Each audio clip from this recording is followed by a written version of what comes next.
अस्सलामुअलैकुम दोस्तों, उम्मीद करता हूं आप खैरियत से होंगे। आप देख रहे हैं हमारा यूट्यूब चैनल अलवाक़िया टीवी। अगर आप नए हैं तो चैनल को सब्सक्राइब कर दें और घंटी के बटन को लाजमी दबाएं ताकि हर आने वाली वीडियो आप तक बआसानी पहुंच सके। एक गांव में एक छोटा सा लड़का रहता था जिसका नाम बिलाल था। वो बहुत मेहनती और चालाक था। वो अपने घर के कामों में बहुत मदद करता था और साथ ही जानवरों को भी चुराता था। लेकिन बिलाल को पढ़ना लिखना नहीं आता था।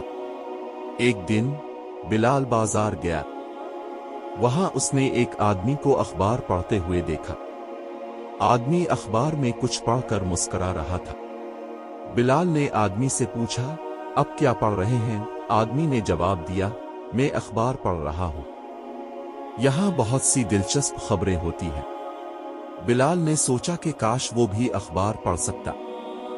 उसने आदमी से पूछा, अपने पढ़ना कहां से सीखा? आदमी ने बताया, मैंने स्कूल से पढ़ना सीखा है। बिलाल ने घर आकर अपनी माँ से कहा, माँ, मैं भी स्कूल जाना चाहता हूँ, मैं अखबार पढ़ना चाहता हूँ। बिलाल की माँ बहुत खुश हुई।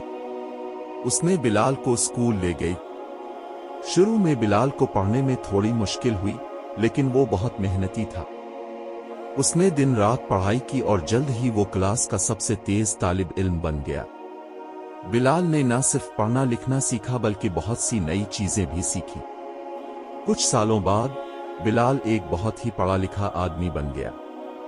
उसने गांव के लोगों को बहुत सी बातें सिखाईं। लोग बिलाल को बहुत इज्जत देते थे।